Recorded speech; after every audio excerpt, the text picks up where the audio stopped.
इंसानी तारीख गवाह है कि बड़े से बड़े बादशाहों के मकबरे लूट लिए गए, फराईन मिस्र की लाशें अजायब घरों में तमाशा बन गईं और सिकंदर आजम की कब्र का निशान तक मिटा दिया गया।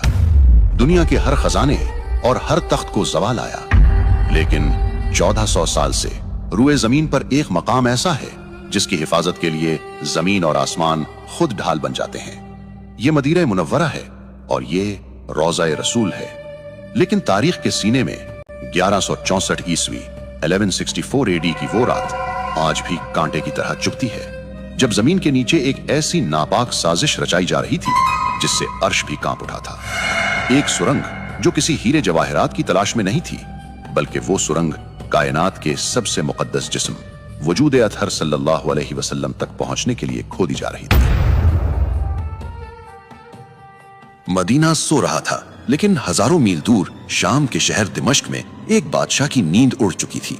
ये सुल्तान नूरुद्दीन जंगी थे, आलम इस्लाम के वो हुक्मरान जिनकी हैबत से सलीबी भी कांपते थे। लेकिन इस रात सुल्तान अपने बिस्तर पर पसीने में शराबोर होकर उठ बैठे। उन्होंने ख्वाब में देखा कि सरकारे दो जहां सल्लल्लाहु अलैहि वसल्लम खुद तशरीफ लाए हैं, मगर मंजर दिल दहला देने वाला था।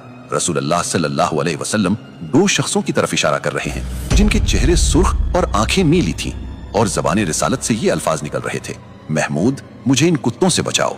सुल्तान जंगी चीख मारकर उठ बैठे। जिस्म कांप रहा था, आंखों से आंसू जारी थे। वो समझ नहीं पा रहे थे कि इस ख्वाब का क्या मतलब है। नबी सल्लल्लाहु अलैहि वसल्लम को किससे खतरा हो सकता है?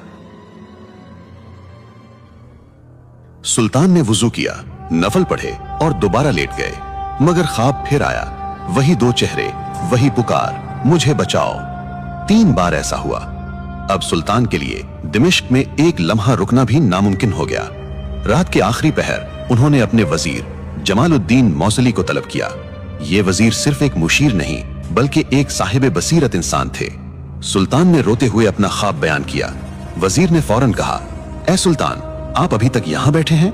मदीना मुनव्वरा पर कोई बड़ी आफत आई है, आपको फौरन वहां पहुंचना होगा। उसी वक्त हुक्म जारी हुआ। ये कोई सरकारी दौरा नहीं था, ये एक खुफिया मिशन था। सुल्तान ने 20 बेहतरीन घुड़सवार और बहुत सारा मालो दौलत साथ लिया और दिमिश्क से मदीना की तरफ हवा के घोड़ों पर सवार हो गए। तारीख लिखती है कि वो सफर जो महीनों में तय होता था, सुल्तान ने सिर्फ 16 दिन में तय कर लिया। वो रास्ते में कहीं नहीं रुके, न आराम किया, न सोए। उनकी आंखों में सिर्फ एक ही तस्वीर थी, वो 2 खौफनाक चेहरे।